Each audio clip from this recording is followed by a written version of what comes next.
What is up, everybody? We are live once again. You know what time it is, man. It is it's a Wednesday night. That means I'm doing a little YouTube live action for you here. We've got a lot to cover.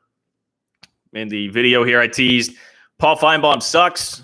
We're talking Feinbaum again today. I had a conversation with Mac Engel, who wrote the story about TCU and Houston and how close they were reportedly to a Pac-12 invite. So an update on that. I have a little bit more insight on that front. We have some AAC information where they may go as far as expansion is concerned coming up next. The Athletic did a really nice breakdown there. Cincy fans, man. I hope some Cincy fans get in here because we need to talk Luke Fickell. We need to talk about what's going on there. I see Boom to the Sooner already here in the chat too. Maybe we need to talk about what's going on with Bob Stoops. Bob Stoops going to take that USC job. The SC job, man, I know that's not necessarily why all of you are here, but the SC job is like the most interesting thing that's happened to college football in a long time, I feel like, because it just has so many angles and so many people talking about different names that are all incredibly intriguing, right? Like we've got Bob Stoops, Urban Meyers being asked questions about the USC job. Obviously, Luke Fickell and everything that's going on there. Matt Campbell. I mean, I don't know. Are Iowa State fans worried about Matt Campbell trying to make the jump as well? That's something else that potentially could affect the league, or at least has its hooks in here somewhere. And beyond that, like Mario Cristobal, like we're talking about Mario Cristobal jumping from Oregon to USC. That would be a fascinating storyline. Like there's so much here.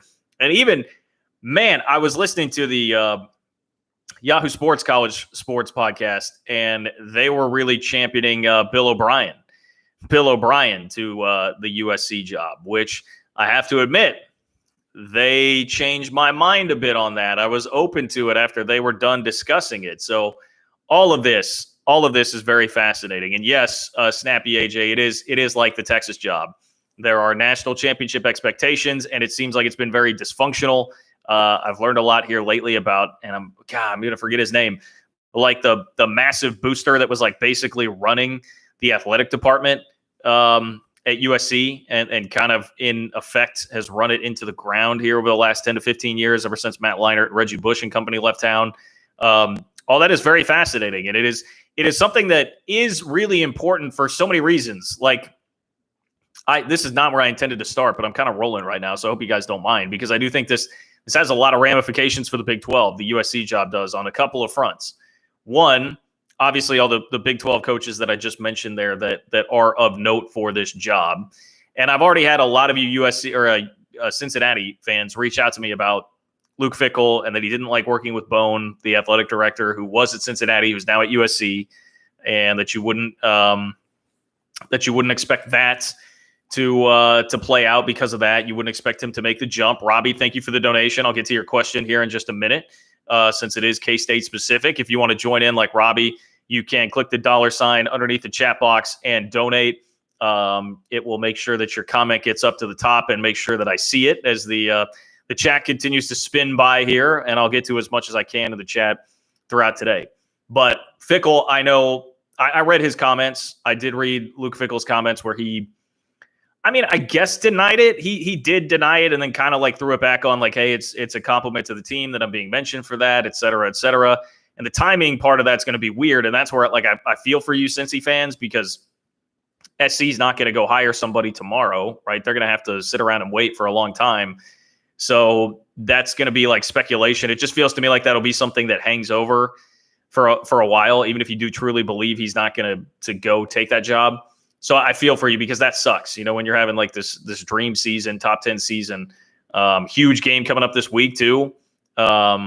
Huge game coming up this week. I know that Indiana was disappointing against Iowa, but that's like a game that Cincinnati needs to win and needs to pick up some style points in. So like that affects things. It really does. It's a distraction going into a huge game for Cincy. So I don't know. I feel for you on that. Like it's never fun to have a bunch of worry about your coaching situation and what's going on there. Also, like maybe Iowa State, maybe Matt Campbell a little bit. Although to be honest, like Fickell and Campbell, neither one of those guys seem like LA guys. But you have to wonder a little bit with Campbell. does he start to get itchy with the Big 12 perhaps taking a half step down in terms of prestige? Now, if Matt Campbell's watching this YouTube channel, he would probably feel a little bit better. At least I certainly would hope he would feel a little bit better about where the Big 12 is at and is going. But there's no denying that to the rest of the college football world, it's going to be devalued. So does that start to get him more antsy to try and make the jump to a job like that? I don't know, but that would be another concern there. And then like the Bob Stoops thing is always just fascinating to me. He's always been my, before K-State hired Chris Kleiman, that was always like my dream scenario there. Bob Stoops, of course, got his start as an assistant coach under Bill Snyder at K-State, was the defensive coordinator before leaving for Florida and then Oklahoma. So that was always there were always these rumors, right? Colbert Hills is this golf course here in Manhattan, Kansas. There were always these rumors like, oh, Bob Stoops, you see, he's building a home at Colbert Hills because he's going to come back and take that K-State job someday. So like I have to laugh when I see Bob Stoops being mentioned there at USC. But the other part of it, beyond just like, hey, are either of these coaches going to take the USC job? The other part of it is like this is an important hire for the Pac-12. And I see Matt in the chat talking about James Franklin. There was somebody reported on Twitter earlier today that there is mutual interest, and I apologize that I don't remember who, but that there would be mutual interest between James Franklin and USC. Frankly, that makes a lot of sense. I think that would be a pretty good fit. James Franklin, another guy that was an assistant at K-State once upon a time, spent a year as Ron Prince's offensive coordinator in Manhattan before he really blew up. So I feel like there's a little bit of a connection there. But this is an important hire for USC and the Pac-12. And so, like, you're talking about the Big 12 competing with the Pac-12, and can you be competitive on the field, and what's going to happen financially as the Pac-12 gets ready to go into a new TV contract, the Big 12 gets ready to go into a new TV contract. Make no mistake, like, this is a hire that can affect the perception of the Big 12 in a roundabout way, because it will turn into in essence here, like if the Pac-12, if USC screws this up, right, and they continue to go down this path, it's going to help the Big 12. But I think the bigger deal here would be if USC gets this right, because even if they don't, there's always going to be that feeling like, hey, they're Texas, they have a shot to get it right. They will always, they'll always have a chance to be in the national championship game eventually if they just make the right hire. But the bigger deal is like if they do get that right hire, if they do get the right guy in there. Oregon, we just saw, look, Crystal Ball, I'm still a little skeptical there, but he just had a massive win this week. You can't deny that. Oregon's given themselves a chance at the playoff because of that. And then if USC gets back and going and they make a great hire, now we may be talking about something totally different here as far as what the Pac-12 can become. So this will be, I think, something that Big 12 fans need to pay attention to and definitely need to watch. All right, we can talk more about that later. I'm getting a lot of questions here and people donating, so really appreciate it. Great problem to have. If you want to donate, click the $sign below the chat box, and we'll get your question in there. So I'm going to start with Robbie because Robbie was the first to ask a question. This is a K-State specific question. K-State's in a bit of quarterback purgatory right now. Skylar Thompson's hurt, not going to be out for the year, but definitely out for at least a couple of weeks, it sounds like. I'm hopeful that he'll be back for the Oklahoma game, but if not that, probably Iowa State off of a bye week after that. But Robbie asked, do you think if Will Howard bombs Saturday, the coaches will go with Jaron Lewis? So Will Howard is the backup quarterback at K-State. Jaron Lewis is the third-string quarterback at K-State. I do think if Will Howard starts to bomb early in that game, I do think they would go with Jaron Lewis. So Chris Kleiman said this week that the gap between Lewis and Howard is not that big. Skylar Thompson has said Lewis has the best arm talent of anybody on the team. Frankly, I'm a little surprised. We have not seen him take a snap. He's literally not taken a snap in his K-State career.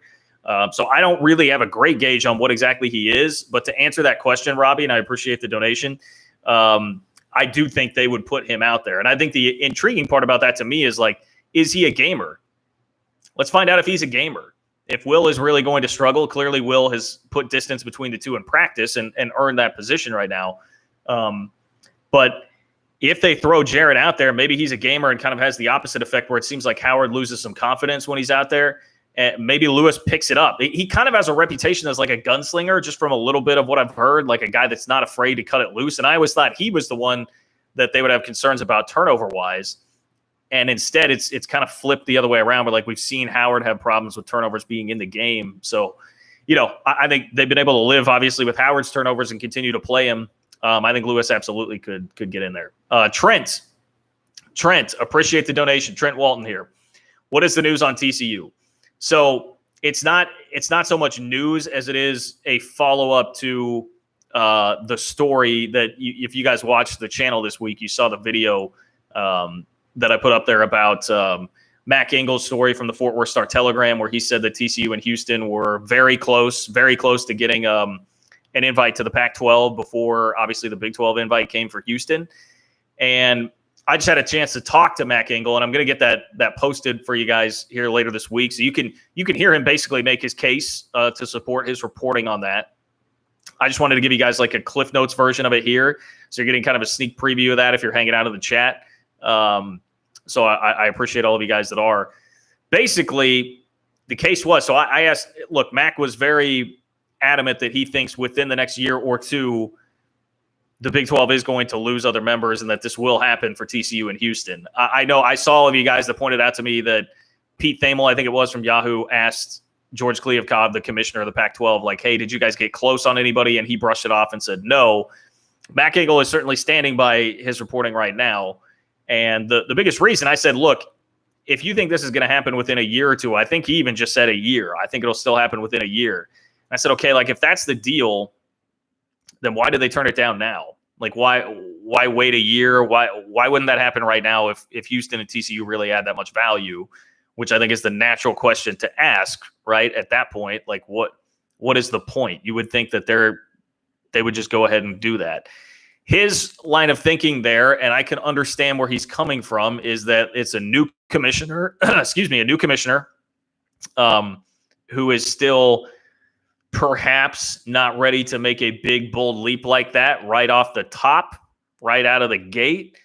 Somebody that's still familiarizing himself with the specific sports world because he comes from the entertainment industry in Vegas. So new commissioner, he also believes that they still need time to win over the presidents that care more about the AAU affiliation, the academic side of things, the culture side of things. Although Engel, again, was quick to say, like, look, this is not about the Christian in Texas Christian University in TCU. I know they don't like being called Texas Christian anymore. It's not about that because at the end of the day, money will talk. But he seems to think there's still time needed to just win over some of the presidents on the financials of it. And they do have, I mean, it's look, they don't have a ton of time before this new TV deal is going to have to be negotiated, but it does sound like they have 18 months. So again, it's not like that has to happen tomorrow. And Mac Engel continues to lean really heavily into Kirby Hocutt talking about expanding more as somebody who's obviously very well connected in the Big 12, very well thought of is the better word there for Kirby Hocutt. An AD that's been on the playoff committee, he's been the chair of the playoff selection committee before, that he would go on Big 12 radio and talk about, excuse me, we need to still expand more. That may be something that's coming. And he's saying, look, that's because they're all expecting somebody else to make the jump. They're expecting others to make the jump, and that would be further proof for TCU and Houston. So that's basically his line of thinking and reasoning.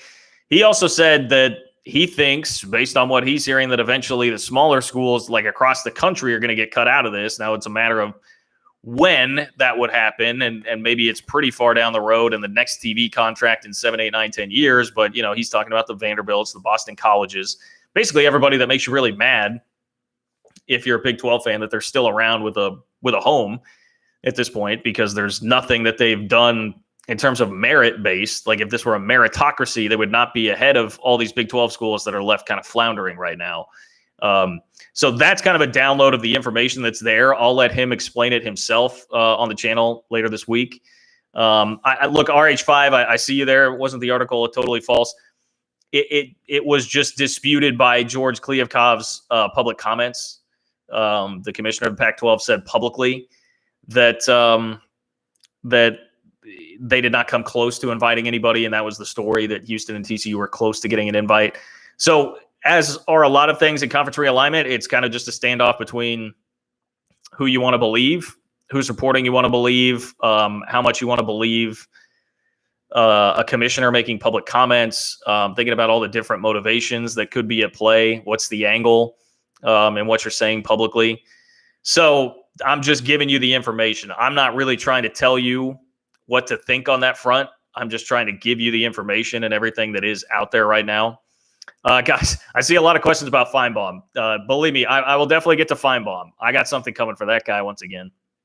And I'm going to do it while sticking up for Iowa State, which, for a lot of you out there that have listened to my radio show for a while, you know about the rivalry that's developed between K-State and Iowa State. So it's pretty rare that I really stick my nose out for the Cyclones, but when Paul Feinbaum becomes involved, that's going to be the case here. So Anthony popped in with a donation. I'm sorry, Anthony, I'm a little slow. I'm being very jabbery today with the questions that I am getting. And if you want to donate like Anthony, you click the $ below the chat box, below where it says say something, and you can make sure your question or comment gets up to the top. I'll probably hang out here until around 8, maybe a little after 8, just as a heads up to you guys.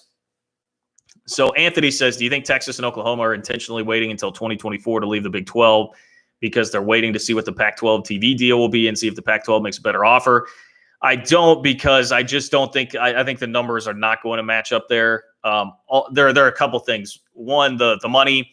They're talking about the projections. Now, these are projections, but the projections being like 60 million plus by the time that Texas and Oklahoma get to the SEC as far as what the payout will be per school, which is significant. The Pac-12 right now is behind even the Big 12 at like 32. I think the latest, which I think this was 2019, the last non-COVID year, was the Big 12 at 37 and the Pac-12 at 32. So you're talking about a pretty staggering difference there. And obviously Texas and Oklahoma would add value and bring that number up, but I don't think it's enough. And the other thing is just stability. The Pac-12, I still very much think is it's a tenuous situation. It's kind of on the rails. It's no guarantee that they're going to be stable for the next 7, 8, 9, 10 years going into the next TV contract. And you would be trading in a lot of stability by leaving the SEC to go there. I also don't know how that would work as far as like with their already members, what it would be like trying to break a contract. But I do understand, like why you asked, because obviously the Pac-12 trying to negotiate a new TV deal coming up is important and pertinent. But also, like, Oklahoma and Texas came very close to leaving for the Pac-12 last time around in conference realignment. I just think, stability and money, it's not going to sync up there. It's not going to sync up there for them to really be messing around with that. And maybe some of that too is, just personal bias of where I think the Pac-12's at. And one of the questions nobody's really asking here that I think will be really important is like, what is the Pac-12's new TV deal going to look like? Fox and ESPN had told the Big 12, we've now seen the reporting on this, that the TV deal was not going to increase. They were going to just offer the Big 12 the same deal. So no inflation, no nothing over the last 12, 13 years since the last one came around. So why would the Pac-12 get more money based on where things stand right now, with USC just fledgling and Oregon perhaps on the way back up, but at least over the last 4 years not playoff worthy? Why would the Pac-12 get a boost in their TV deal? And there's still not much competition out there as far as like ESPN and Fox basically bidding against themselves for the TV rights. So I think that'll be something to monitor too. Alan pops in with a donation. Thank you, Alan. Much appreciate your support as always. He says, I'll be honest with this recent report. Sounds like the report that KU to the Big Ten is imminent. But that being said, let's go Cats, baby. Cats by 90. All right. Yeah. Harkening back to the KU to the Big Ten being imminent, which, that was supposedly imminent. Boy, that was over a month ago, right? So I think we probably outlasted the definition of imminent on that. But I'll just say, like, I'm not going to take up a bunch of the chat today talking about the Kansas situation. I feel like I've talked about that plenty. And frankly, it just feels like a lot of that stuff caused drama. You've had Travis Goff and Gene Taylor, the two athletic directors, sort of going back and forth, using some of the comments through the media to do that. It's just been a lot of drama, man. God, Hawk Nation, KU has the Denver market. What is that? That's got to be trolling, right? I said I wasn't going to do this, but then I see Hawk Nation pop in with KU as the Denver market. Can the chat take care of that? Like, can you guys take care of that so I don't have to? The Kansas as the Denver market. Let me give you a little heads up. Denver is 7 hours away. It's at least 7 or 8 hours from Kansas City. I know it's about a 7.5, 8 hour drive from Manhattan, and I think it's actually a little longer from Kansas City. They do not have the Denver market. Get that out of here, please. Chat, take care of that. Thank you again for the support, Alan. Hopefully, Cats by 90 this weekend. They are underdogs. Right now, I'm seeing 2-point dogs to Carson Strong in Nevada, who might be the number 1 overall pick. CBS mocked him number 1 overall. And he'll be coming into Manhattan with K-State having their own quarterback issues. So Yeah, it's gonna be a little tricky there. Okay, here's a donation that comes in. Appreciate this from Rumish Lance. I hope I'm saying that right. If I'm not, please correct me. But appreciate the donation and the support. He says, "Do you think we'll get a Big 12 network once this is all finished?" Another good question. I think I got asked this last time, and I said, and I'll kind of stick by what I said then, where I think the snag with that is going to be, and get ready, folks, that were like, oh, BYU's the mini Texas. I don't think that's the case, right? But you're going to hear me say this. BYU has BYU TV that is they do an awesome. They have a great infrastructure. They do an awesome job. I was really impressed with how they handled, for instance, the press conference on Friday. Clearly, they do really, really good work with that. And BYU is, I would imagine, going to want that. And in fact, I think some of the reporting has suggested already that they would keep that. That was like Sikkim 365. I remember one of their pieces had said that BYU would go ahead and keep that. But I'm seeing here, so Josh says in the chat that the West Coast Conference has used that, and I saw someone else suggest maybe the Big 12 can just use that and use that infrastructure. That's intriguing, and I think they should be open to discussing that. I also just sort of wonder about the viability of total conference networks moving forward in general, because like the Pac-12 has really fizzled out. The Pac-12 network has not done very well. The Longhorn network obviously was kind of a financial disaster and did not work very well. ESPN, I think, has been clearly wanting to get out of that, and Texas is going to ditch that to go to the SEC. So, okay, so Dale Donut says BYU has the capability to support 6 more digital channels. So BYU could be a huge boost as far as that goes if that's what they want to do. We'll see. We'll see. I wish I had like a more concrete answer for you there, but I hope, Ramesh, that at least gives you a little bit of insight into that, where I think like BYU is going to be a linchpin there, whether they want it or don't want it, or are willing to help, or can you use that infrastructure? And I will say, like, K-State, actually, this is one thing I'll step up to the plate in defense of K-State. Like, they do a great job with the production on site. There are places in the Big 12 that are certainly, I'm not going to name names here, but certainly way better than others in terms of the production that they do.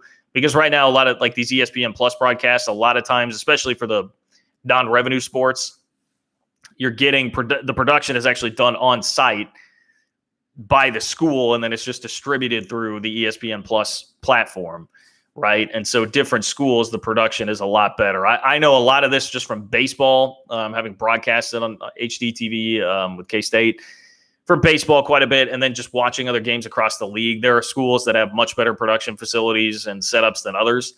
So if BYU has a great one and that could help out the rest of the league, I think that would be excellent. And if they can figure that out, it would be cool. Like, look, I think it would be great. I would love to watch the Big 12 network. I think it would provide a lot of opportunities, frankly, probably for people like me and those of us that are involved in media within the league. So selfishly, I would love to see it. I really would. Here's Carl. Carl, appreciate the donation, my friend. He says, I came across an article that said the Pac-12 network has lost 17% of subscribers in the last 2 years. That can't be good for media contract negotiations. You're right.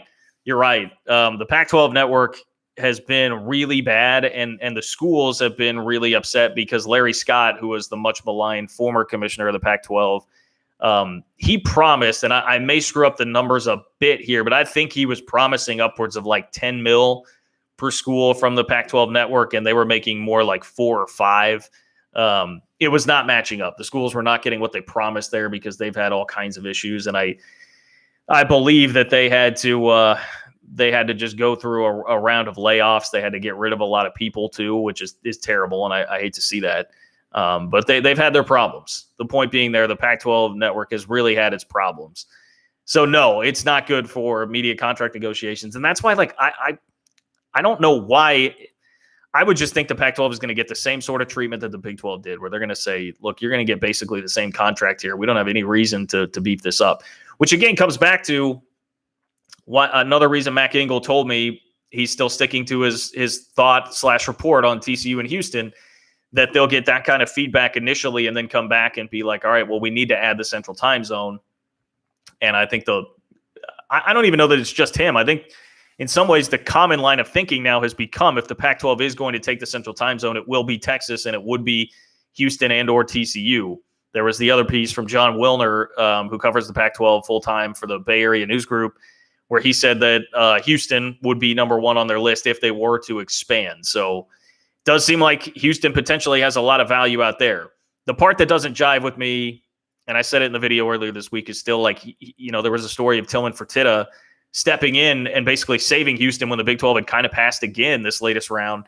And if Houston was that desperate to do it, to get into the Big 12, I wouldn't think that they still felt like a Pac-12 invite was around the corner, but who knows? Okay.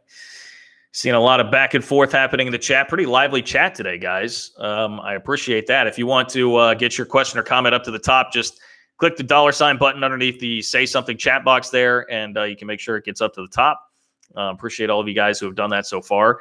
I'm gonna rant on Feinbaum here. Okay, I'm gonna get this in before I forget, because a lot of times I tease the things that I want to talk about and I get a little sidetracked with the chat. So I'm listening to. I found it was on Twitter. I see this clip roll across my Twitter timeline, and if you know me, particularly how my radio show typically goes, you know that I would be very conflicted when I see that Paul Feinbaum is raining down negativity on Iowa State and just dismissive as heck about Iowa State after their loss to Iowa, which obviously to a point I understand. And the Iowa State rivalry has really developed between the fans. K-State and Iowa State have played a lot of really close games. Almost every single game, last year notwithstanding, for the last 10 to 15 years, has been a one-possession game. So there's just a lot of back and forth between the two. And the other thing is there's just a competition of resources, recruiting against each other a lot. I think it honestly, it makes it a lot tougher for K-State to recruit if Iowa State is really good like they are right now. So there are some practical reasons why that rivalry has developed. And, you do a radio show, you take your typical opinions and thoughts and you take it from like a 5 to a 10, right? You just turn the volume knob up because that makes entertaining radio. So there's always been some tension there between K-State and Iowa State. Well, Feinbaum is just so dismissive, and I think I'm going to do a video about this too, so dismissive of Iowa State and the Big 12, and says, look, game day is never going back to Ames. They had their one chance. They lost the game. You can't lose those games. UCF got game day once. Memphis got game day once. Iowa State blew their chance, which, first of all, game day has been in Ames 2 times in the last 3 years. So to suggest that this is it and game day is never going back to Ames, I think it's exactly the elitist kind of BS that is driving us all crazy these days anyway. And Feinbaum even said in the clip, he was like, I know I'm being a little bit elitist, yada, yada, yada. So it's like he admits to some of it, but then it's just basically saying, he said, I won't pay any attention to Iowa State the rest of the year. I don't care if they're playing Oklahoma. I don't care what the game is. I'm out on Iowa State. Like, you guys all try to sell me them as a playoff contender, and I'm just out on it. And it just, there are two things there, I think, that don't have to be like exclusive of each other. Like, one, Iowa State laid an egg and it was a really disappointing performance. But at the same time, to just totally write them off forever because of that is completely unfair. I mean, would Feinbaum be doing the same thing to if South Carolina went through that run where they rose up and had, 3 straight 11-win seasons? I mean, is Feinbaum writing off South Carolina at that point because he would be giving them a lot more time of day simply because they're an SEC school, and there's nothing that should really separate South Carolina and Iowa State on the football field. I see Snappy AJ in there. Feinbaum's the kind of guy who votes to rank Texas and Notre Dame and USC when they suck. Yeah, but except I would even say, Feinbaum's always even railed on Texas and Oklahoma. Now he's going to have to cozy up to them more, obviously, that they're headed to the SEC. He's just way more, it's more like ranking Florida. Florida went through that period where they were kind of like Texas, where they couldn't find a quarterback and they weren't that great. It's like propping up those sorts of schools. That's what Feinbaum's going to do. It's just, he makes no bones about it, and it's what ESPN wants. Like, again, I hate to be too conspiratorial here, but it's what ESPN wants, man. They want Feinbaum to go out there and do what he can to wield his power to formulate narratives that prop up the SEC and push down everybody else, and that's what he did. G. David Davis, really appreciate the donation. No question or comment there. G. David Davis, shout out for the donation. Appreciate you. Appreciate you a lot. Alan back in there. Alan, thanks again. Alan, okay, so live chat at Goolsby's on Friday, live questions and YouTube stream could be a really cool thing. Maybe Fitz or Kellis would join too. That would be a cool thing. I'll tell you what I'm trying to do, Alan, and think of in my head. A lot of things that I'm kicking around here. Like I said, I want to start a Patreon. I'm trying to, the hold up on that is YouTube also offers like a subscription model here where you can pay to get some exclusive content, some exclusive live chats and stuff, and basically do it that way on YouTube as opposed to Patreon. I'm trying to figure out which one of those I would rather do. But another thing I've thought of is, so I think what you're getting at there is like wanting some more K-State specific content. Obviously, if it were Fitz or Kellis, that would be more K-State specific. I have such a broad audience here that I worry too much about. I worry too much about saturating it with K-State content and like that turning off like kind of a broad-based audience that's not as interested in that.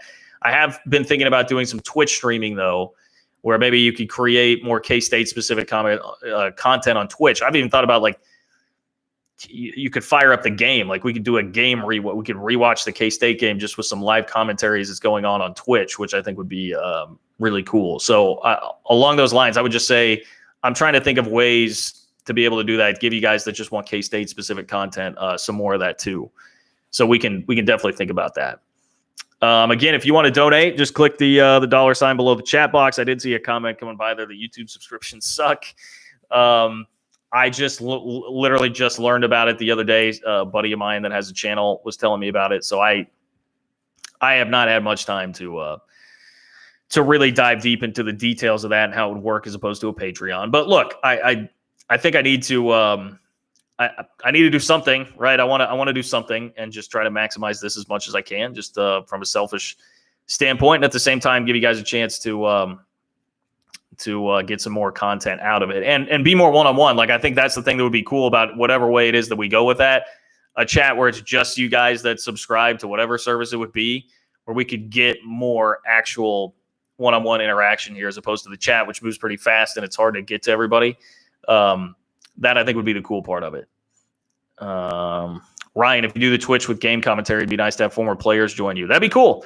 We could probably do some of that. I mean, I'm doing a podcast with Aaron Lockett these days, for instance, who's great and super entertaining and obviously knows the game really well, played in the NFL and is now a licensed NFL agent. So, you know, I've definitely got, if you want former K-Staters, I've got connections there for sure. Mark, thanks for your coverage. Question, percentage chance the Big 12 is part of the Alliance in 3 years? Thank you, Mark, for the donation, and good question. I think it's still pretty small. I don't think they're going to open up the Alliance. I think the bigger question to me would be like, does the Alliance exist in 3 years? Has the Pac-12 been rated by the Big Ten in 3 years? That I think is the bigger picture question here. Is like, is that going to hold up? Are those leagues going to hold up? Would they? Because if you ask me right now, percentage chance that there's no movement in those three conferences in the Alliance in the next 3 years, I would say that's pretty low, 10, 15% maybe. I think there will be something. And I'm speculating here, but again, like what does USC do? How does that job, does their coaching hire affect whether or not they would want to be on the move? I think that's something I'd keep my eye on there. I still continue to wonder about the Big Ten and eventually down the road, Pac-12 or Pac-12, USC, might as well be the Pac-12, USC, Oregon, Washington, and then Colorado, whoever it's going to be, et cetera. So I wonder about that. To me, Mark, that's the bigger question than would the Big 12 be a part of the Alliance. I think there's too much thumbing their nose at the Big 12 on all of that, just from a culture standpoint. And they've said through reporting that they feel like the culture is more in sync between the SEC and the Big 12. So I don't think that's going to happen. Brad, I see you. Thank you for the donation. Brad says, Red Raider here. Thank you for all your great content over the last 2 months, John. Great stuff and much appreciated. Thank you, Brad. Thank you for saying that. Too often people just tell you when they disagree with you or don't like something you're doing. So any and all positive comments are very, very welcome here. And just spread the word. It's the only thing I ask. If you guys like the content, spread the word within your fan base to other Big 12 fans. Let them know about the channel. Let them know about everything that I'm doing. And yeah, we'll keep it moving there. I see Joe saying you should hook up with Dave Hunziker and John Holcomb of OSU Radio. Dave Hunziker is a really nice guy. I've definitely had Dave Hunziker on the radio show a handful of times before. One of the nicest guys out there. I can't say enough good things about all the Big 12 play-by-play guys. They're really good. And also, I like Hunziker's call, man. Like pistols firing. Love me a good pistols firing, as long as it's not against K-State. I love me a good pistols firing comment there from or pistols firing call rather from Hunziker. I see Lisa. Lisa asked a question here. Do you think Memphis and Boise get added in the next phase sooner rather than later? I do think if there is a next phase that you would get at least one of those two. I think they're definitely toward the top of the list. Hard to say when that next phase is actually going to be. It does feel like the play right now, based on what I've heard from Gene Taylor, K-State's athletic director, based on what Bowlesby has said, based on really what other ADs have said publicly here lately, it feels like it's kind of a project that is on the back burner.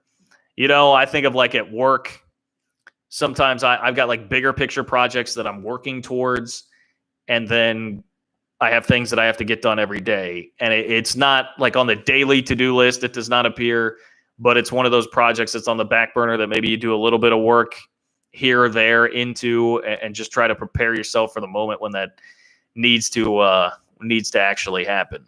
I see Drake there, Sikkim 365 collab weekly show. That would also be cool. I have no idea what their interest would be in that, but I certainly like those guys a lot. We've done the home and home, gone on each other's radio shows a couple of times here since realignment started, and I'd be open to it. David Smoke and that crew, those guys are great. Let me see here. Trying to get to some more questions here. Man, the chat is moving fast. If you want to donate, make sure your question gets up to the top. Your question or comment, just click the $sign below the chat box. Man, a lot of you guys, Dale Donuts, is it only you that's being that hard on Boise? I see a lot of people saying Boise is a JUCO. Is the comment, need alumni base with large endowments. So the thing is, though, I get it. I understand why you say that, and I understand why the concern with Boise is like everything outside of football. But they do have that football brand. You know, like the kids would say, that football brand though, that means something. It means something, especially when you're trying to create the most eyeballs, you know, on your TV. Like Boise is, for instance, I just think about it on a personal level. As a college football fan, I will watch a Boise game. If I see a Boise game's on TV, I am interested. I am interested in watching Boise State football. If I see a Memphis game on TV, I'm probably not stopping to watch it. And I think that means something when it's not so much about big markets this day and age, not as much about big markets as realignment was last time. It's more about just creating a streaming audience. That's where I think it matters. Like I would stop for a Boise game. I would not stop for a Memphis game. And that's a reality for me. Maybe that's not the case for everybody. But that's how I feel about it, and I'm a pretty diehard college football fan. So I see Brian, you know, after Peterson left, their mojo left. I mean, yeah, it's not quite what it used to be, but they're still, I don't know. I'm going to go look that up. Robbie, I see your question. I'll get to it in just a second. Much appreciate the donation again. Boise State, year by year. Let's see what we get here. Just want to make sure that I'm speaking accurately. Okay, so they went 5-2 with Harsin last year. Then before that, man, I mean, Harsin went 12, 10, 11, 10, 9, 12 wins. That's still pretty good. There's a Fiesta Bowl in there in 2014. Then I get it. It's like Poinsettia, Cactus, Las Vegas. But every single year here, I mean, they were ranked in the top 15 3 of those years. That's pretty good, man. I mean, we're talking about for a group of 5 school, like that's still pretty good. I still think their brand holds a lot of value. It's not quite what it was back in the days of the Statue of Liberty and handing it off to Ian Johnson, who's proposing to his girlfriend. I mean, they really peaked around that point, but you know, I don't think it's lost that much value now. And like I see you guys mentioning Oklahoma State and Boise. I do. That's something I would like to get to too, is just a quick run through of what's actually happening on the football field this weekend. Very intrigued with that game. I love that. I think that's such a fun matchup. That's such a fun matchup. Oklahoma State and Boise. I love it. And I like if that's a conference game, like that's enticing to me. And to me, that's more enticing than watching Memphis and Oklahoma State. It just is. So I understand that like there are other things Memphis may have in place. And I'm not trying to pick on you, Memphis. San Diego State. I can throw San Diego State in there too. Because I see Kevin mentioning now, yes, San Diego State a better option than Boise. I don't know, Kevin, like would you rather watch Boise, Oklahoma State or San Diego State, Oklahoma State? And I know San Diego State, they've split the series. I know they've split the series with Boise since they've both been in the same conference. I get that. I just think this is where it comes down to brand once again. And I'm sure it probably drives San Diego State fans insane, kind of the same way that the Texas stuff does to all of us, because it's like, yeah, if you put the results up against each other. But Boise also has not underperformed the way that Texas has. I digress. I'm off on a bit of a tangent there, but I'm just trying to emphasize the point of the value that Boise does have. So I understand their flaws and their shortcomings, but the value is in exactly what I'm talking about, where like their jersey, their logo still means something to me. It still means something to me if I'm a viewer of a football game. Robbie, thanks for another donation. Much appreciated. Robbie says, why are there so many games showing on ESPN Plus? The K-State Oklahoma State game is now too. Yeah, Robbie, you are not the only one upset about that. Boy, I tell you what, Gene Taylor, K-State's athletic director, was not happy about being selected for a third straight game on ESPN Plus. To start the year, K-State had to go play FS1 for the Stanford game that they moved to Arlington to play at the home of the Cowboys. And apparently K-State was promised, or at least led to believe, that they would get a much better time slot and TV network than that. So they were already mad about that. And then it comes back with ESPN Plus, and then your conference opener is against Oklahoma State on ESPN Plus, again, a streaming platform.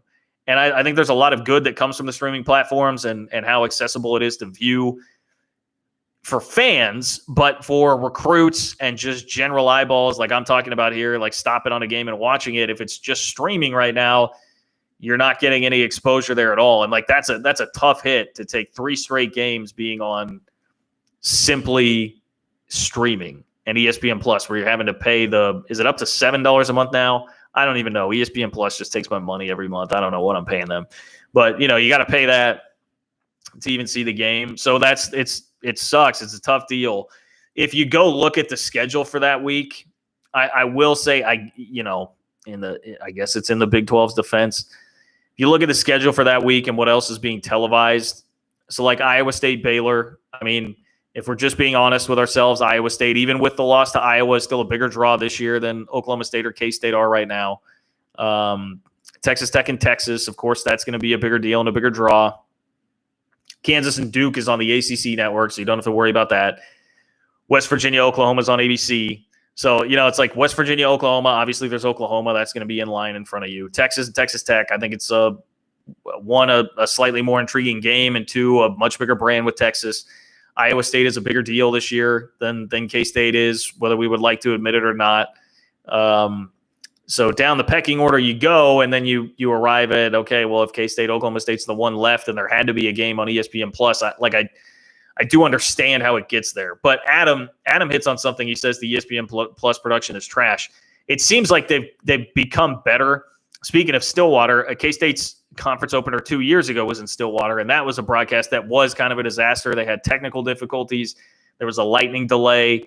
It was a mess. It seems like they've become better since then. But that wasn't, if you want to hear this, go to my Twitter account at JL Kurtz. You can hear Gene Taylor spout off on this. That was one of the things he said. We can produce a better quality broadcast than ESPN Plus can, which is pretty strong words there. It's your TV partner, but it's just following in line with Bowlesby. And you can tell how frustrated Taylor is there. And I would also say, what up, Todd? I see you, Todd. Todd could speak to this. Todd Lisenby's in here, who is a really talented radio host in Oklahoma City. I would love to come on with you guys for OU KSU week, 6:05 a.m. That's a little early for us afternoon schleps like me, Todd. But we'll make something happen, man. I would love to do that. And thanks for the kind words, man.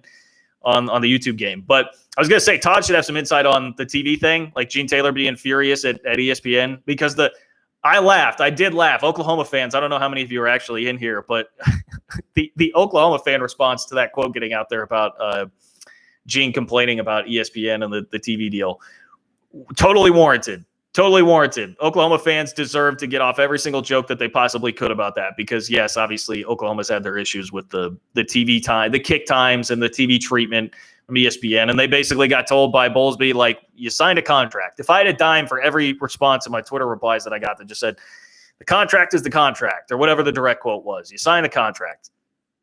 I understand why Oklahoma fans would be throwing that back. The best one was I saw a GIF where it was just a guy rolls up to the other guy and looks at him and says, "Oh, your first time?" That was good. That was good. I enjoyed it. But I'll say this in defense of Oklahoma too. There's a lot of value in not kicking at 11 o'clock, and it's all about recruiting. I've talked personally with like Taylor Bratt about this, who is K-State's director of recruiting. If you have an 11 a.m. game, it is next to impossible to get a high school recruit from anywhere outside of a fairly drivable distance to your game on a Saturday morning if they just played a Friday night game. Like if K-State, even though you can get direct flights into Manhattan from Dallas and Chicago every day, so K-State has an advantage with the airport there, but still, if you have a kid in Dallas, say they're even in DFW, you're talking about like trying to step on a plane, like you finish playing a game at 10, 11 o'clock at night. If you're on the road, maybe a drive back, it's 11 p.m., midnight, something like that. And then you have to try and get on a plane at whatever, 6 o'clock in the morning. If there's any kind of delay, I mean, you're on a tight schedule. And by the time you actually get there and get in the stadium, you wouldn't have much time to do much before the game. Like it becomes really tricky for families to make that trip. And it screws up your recruiting. So like Oklahoma 100% has a point. They're trying to recruit on an elite level. They're not trying to look, we know they're going to out-recruit the Big 12, but they're trying to out-recruit the SEC with who they're competing with and try and get at that top level and win college football playoff games. That's a hindrance, and it's a 100% legitimate beef. I can't say anything about that. I don't have anything against Oklahoma for complaining about that. And certainly, like Todd just said in the chat, Joe Castiglione is having the last laugh on that, seeing the frustration there out of Gene Taylor at K-State. So, Scott, I see the donation. Thank you, Scott. Scott Tomlinson. You're the man. Much appreciated. And Ronnie, no question or comment from Ronnie either. Just a nice, I like the, is that an emoji? Would you call that an emoji? Or it's like more like a Bitmoji kind of thing. But hugging the trophy there. Thank you, Ronnie. I appreciate that. I like it. I like the flair thrown in there too. I'm having fun with this one, guys. We're rolling. I'll try and do like 10 more minutes here. That'd get us to about an hour. So you got 10 more minutes in here. If you want to hang out, get a question in. If you want to donate, just click the $sign, the donation button below the say something box in the chat. And feel free to make sure your question gets up to the top, your question or comment up to the top. Dale Donuts. No one said OU will not have early daytime games in the SEC. They won't. I don't know enough about super sticker. People are telling me it's a super sticker. Okay, thanks for the super sticker. Love it. They I'm sure will still have some 11 a.m. games in the SEC, but like let's be honest, man, they're gonna put Oklahoma in pretty good time slots, I would think, especially at the beginning of that, right? When it's all new and exciting. You're gonna get more of the primetime treatment, or at least the 2:30 treatment. It's clear that there's no argument against that the Big 12 has not been a priority for ESPN. And really Fox for that matter. But that's a part of the issue too, is like Fox. So Fox, whenever they're first in line in the pecking order for that week, so Todd points it out. That's the problem. Fox, when they're first in the pecking order, their big time slot is Big Noon Saturday, right? That's why you see Big Noon Saturday advertised everywhere. They want their best game to be there. So if Oklahoma's helpless, they're just the first team to get picked on the weeks that Fox gets the first pick, well, they're going to 11. Because Fox wants their best game in that slot, and Fox has really put all their eggs into that basket. So you're getting sucked into that. You go to the SEC, if you're going to be one of the primetime games, you're going to be in that 2:33 window. And Oklahoma, I'm sure, will get that a lot when they're first new in the conference. Like, you want to watch Oklahoma, Alabama? I do. You want to watch Oklahoma, Georgia? You want to watch Oklahoma, LSU? I mean, those games are going to get that treatment. I mean, heck, even like Oklahoma, Arkansas. That's a game that deserves to be in that time slot. So they'll get plenty of that. They'll be way better off. Look, I mean, there's no tangible argument against what Oklahoma did from just a pure what's in it for them, what's best for them kind of argument. And someone did point out to me, and I think it's a fair thing to point out, like, hey, isn't there some hypocrisy in like, championing what the Big 12 did to go pull the schools, and you guys are mad about Texas and Oklahoma leaving? And I even just saw it in a comment right before I hopped on here of you want to hold Oklahoma and Texas awkwardly in the conference as long as you can and say it's the smart move, or what did I say? Whatever credit I gave Oresco for saying that he would let those AAC schools out early. It's like, yes, there some overlapping hypocrisy there. Absolutely. Conference realignment's a blood sport. Everybody right now has been faced with staring their own mortality in the mirror. So yeah, man, like there's going to be an element of that. But at the same time, the difference between the Texas and Oklahoma thing was, one, just how Texas acts about it, particularly. I mean, just the arrogance that they display, the fact that they've not held up their end of the bargain like Oklahoma has in the conference, and the fact that so much of it was done behind closed doors. It felt secretive, and like they're still in on meetings where proprietary information is going on. The president at the University of Texas is in on committee hearings that are meeting with consultants about the TV deal and trying to negotiate that the best that they can while knowing the whole time. It's all that stuff, right? So there is nuance to it that makes it different. But is there some overlap? Absolutely there is. And is there some hypocrisy? Absolutely there is. We all have a bias, and we all have a fan base or whatever, or a school that we're pulling for. And so that is going to come through. So I'll admit to that. I will absolutely admit to that. Chicken 1515. That's the best username I've seen in here. Thank you for the donation. And thank you for just bringing attention to your username. Chicken 1515. I like it. We have any speculation on what the 1515 is about? I'd be curious to know that. Let's go Cornhuskers. Boy, I don't know, Scott. I'm going to be rooting for Oklahoma to hang 50. I'm going to be rooting for Oklahoma to hang 60, 70. Why? I don't know why I stopped at 50. Put 70 on Scott Frost, man. Just in that thing. Let's get – what are the odds here that Scott Frost gets the Clay Helton treatment by the end of Saturday? I mean, I think Oklahoma's still scoring on Western Carolina, right? So why would that stop when they're going to play Nebraska here? Nebraska seemingly couldn't handle the speed of Illinois. The speed of Illinois. Let that sink in there. Like, Brett Bielema is the coach. Does he embody anything speed at all in any way, shape, or form? He does not. Illinois does not have much speed. They've looked terrible since playing that game against Nebraska. Oklahoma's going to be all right. They're gonna nestle into that 11 a.m. slot that they love so much. And Joe C is going to probably smoke a cigar up in the press box while watching the rematch of the game of the century go to Oklahoma to make up for losing that. It was 35-31 was the original, the OG game of the century that Nebraska won. Yeah, I've got no doubt that Oklahoma is going to get that back. Todd, climbing to Nebraska. I don't know if Nebraska could bring themselves to stoop so low, right? Could Nebraska possibly stoop so low as to be stealing things from lowly Kansas State, the losingest all-time program in college football history once upon a time that they used to beat 70-0 every single year? I cannot imagine it. Nebraska could not bring themselves to do that. Chicken 1515, my high school number and college number. All right. I dig it. It's kind of like I always say, like with people's tattoos, I'm always fascinated by the stories behind tattoos. And I always love learning like the significance behind it. Same thing with the usernames here. Chicken 1515. I used to, my old like AOL Instant Messenger, shout out to anybody that used AIM back in the day. My username on there was KSU Fanatic 7. Super creative, right? But the 7 was obviously for Michael Bishop, the greatest college football quarterback to ever play the game. Most innovative college football quarterback to ever play the game. Pictured right over my shoulder, by the way. You can see that up in the corner there in that picture back there. Chicken 1515 donating again to make sure I saw that. I got you, Chicken 1515. Thank you. Thank you so much for the donation there. And again, bringing that to my attention. Much appreciated. Benjamin, I see Benjamin says looks like 2 to 3 million more for the Pac-12 network per school. Oh, looks like 2 to 3 million for the Pac-12 network per school, by the way. Okay, so it was even worse than I thought.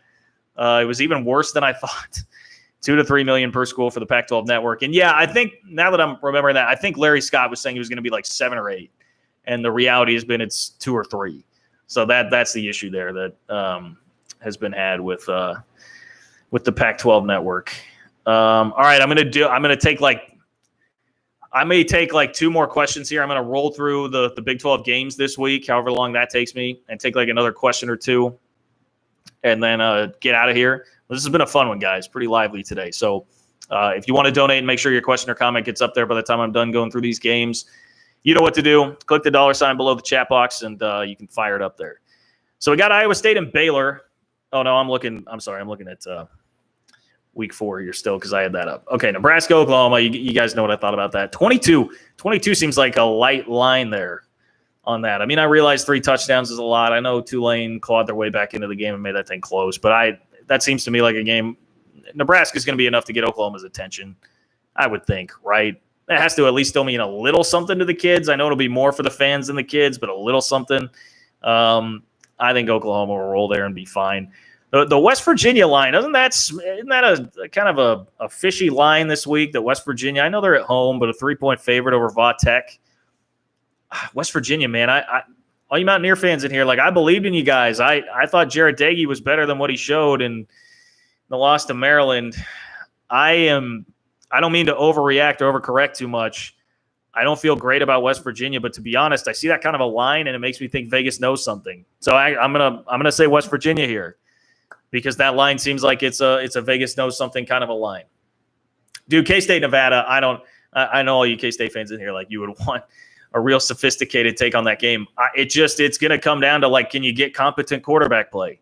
If you get competent quarterback play, I think they'll be fine. But that's a massive question because Will was great for the first drive and a half and then just fell off a cliff.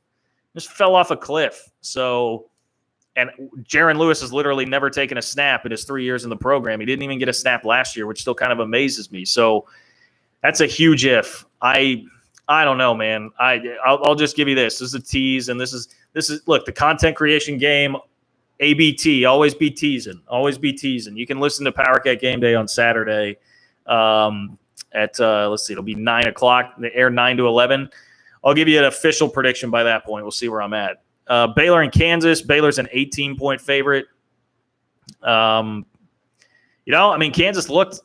I think the best way to describe what Kansas looked like last time around was that Kansas looked like it was Sam Mellinger from the Kansas City Star said this. Kansas looked like a regular bad team that actually practices against Coastal Carolina. And I think that's so apt. That's so appropriate. Like Les Miles, you would have thought they just rolled out a JV middle school team out there or something. They do not look like that anymore. So I actually think there's a chance Kansas covers that line.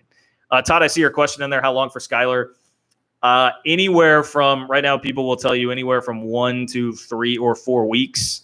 Actually, pertinent to you, the hope that I've been hearing now is the Oklahoma game. They really hope they could get Skyler back for the Oklahoma game. K-State does have a bye after that before Iowa State, so I would think there's a chance it could stretch into that.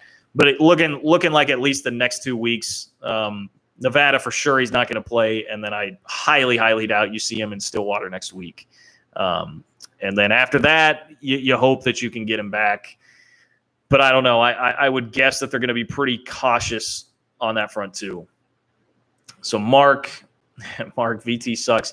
Beavis and Butthead 1990s throwback spelling for WVU VT game. I saw the dude of West Virginia. He was calling him. What was he calling Virginia Tech? He had some name for him too. It seemed in the same vein of what he calls Pitt all the time. I didn't quite realize the rivalry going on there between Virginia Tech and West Virginia. So it sounds like that would be pretty fun. Be a pretty fun one for you Mountaineer fans. Definitely pulling for you. And I see that Vegas line. Texas Tech 20-point favorites over Florida International. I assume that won't be a problem, but I know Tech fans, I saw your frustration. Look, I'll be honest, I didn't see any of the Stephen F. Austin game, but I saw your frustration with how that was going. I've also seen a couple of fire wells come across the chat so far today, so I know you're not in a great place. But hey, at least Eric Ezekama is a total beast. Like, you can watch him, right? Should I just call him Easy E? I see his nickname seems to be Easy E, and I like that a lot. I think I'm just going to go with Easy E for him there, especially because I'm not 100% sure I'm pronouncing his last name correctly. Someone tell me that, Tech fan. Ezekama, am I saying that right? I don't want to botch his name. I don't want to make Rob Bro mad. Because I know he gets on people that mispronounce it. Rice in Texas. Texas a 26-point favorite. I mean, who cares? The thing that I don't understand about this is, like, Hudson Card seems to me to be the better long-term answer and the better long-term play at quarterback. Can't you just roll with them through one bad game? And albeit it was a bad game, they looked terrible. But you can't just roll with Hudson Card, like, through that. You're just at the first sign of adversity, you're going to bench him. Hey, far be it from me. To say that I know more about football than Sark, but I didn't like that move. Just for that, I guess I'll take Rice to cover. Oklahoma State and Boise. Oklahoma State, this is another one. Cowboys, like, I've been trying to stick my neck out there more for you than what you've delivered for me. I'm a huge Spencer Sanders fan, but I tend to be a fan of the guy that's going to be reckless and give you high risk, high reward, and certainly somebody that can move around the way that he is, that he does. So I'm a little blinded by my love for the potential of Spencer Sanders, but at a certain point, it's kind of like when you're in a relationship and you say, like, man, like, if I can just fix him, if I can just fix her, if I can just change this and get this to change, like, the relationship would be perfect. But you do that longer and longer and you're still saying the same thing. It's like, well, they just are who they are. They're not going to change. I fear that we're getting into that territory with Spencer Sanders. Are we not? So I don't feel great. I don't feel great about sticking up for Oklahoma State in that spot. I think I'm going to go Boise. That's been a couple of rough weeks, Cowboys. I hope that you prove me wrong, but I'm going to go Boise there. Iowa State UNLV, 9:30 on CBS Sports Network. All right. Hey, maybe, who knows? Maybe this is a 2025 Big 12 matchup. Iowa State and UNLV, 31.5-point favorites. I have not seen anything that would tell me that Iowa State's offense should be expected to score 32 points on anybody right now, even if UNLV is terrible. I need to see more, man. I mean, Brock Purdy got benched and threw 3 picks, and Hunter Deckers looked pretty good at the end of the game, a kid that K-State recruited really hard, by the way. So, like, I don't know. I don't feel good about that. I would take UNLV just because I need Iowa State to show me something. Like, what? Even Breece Hall. I mean, what are Breece Hall's numbers this year? Not even showing up as the leading rusher in this game. Some kid from UNLV who has 212 yards has outrushed him. Breece Hall's got 138 yards through 2 weeks. That's been underwhelming. I can't take Iowa State on a 31.5-point number against anybody right now just because of what they've been. All right, so we're about to wrap up here. Robbie, I appreciate one more donation. See all my K-State family Saturday. Can't wait to be at the Bill. Go Cats. I will be there, and we'll be there for the Bill Snyder special, which is the 1 o'clock kickoff. Bill Snyder loved the 1 o'clock kickoff because for whatever reason he thought that was the perfect mix of get in, get the game over with, have some extra time at night, to get ready and prep for the next week. So if he had his druthers, every K-State game ever would have kicked at 1 o'clock. TV be damned. But instead, obviously things were different. But to throw, it's like a throwback to Bill Snyder this week with the 1 o'clock kickoff. It's very weird, but I'll be out there. Cyclone Steve, you're right. It wasn't all on Purdy, but the offense just doesn't seem in sync right now. That's really the overall point. Like, the offense just doesn't seem something's missing there. Yes, everybody gets a free Holiday Bowl windbreaker. Everybody gets a free Werther's original. And if you're nice, you might get some chocolate chip cookies as well, or a handwritten note. I saw that Bill Snyder sent Holly Rowe a handwritten note this week, which of course was written diagonally across the card in purple ink. I've never received one of those. Hopefully someday that comes around for me as well. We'll see. That's probably not going to happen. I digress. All right, it's been fun, guys. Thanks for hanging out with me. I'll be back with some more content tomorrow. We'll do another live chat on Sunday for sure. Sunday night to recap everything that's happened. So if I don't talk to you guys in this format until then, enjoy your college football weekend. Enjoy the rest of the week, and I'll talk to you guys soon. Thanks for the support as always.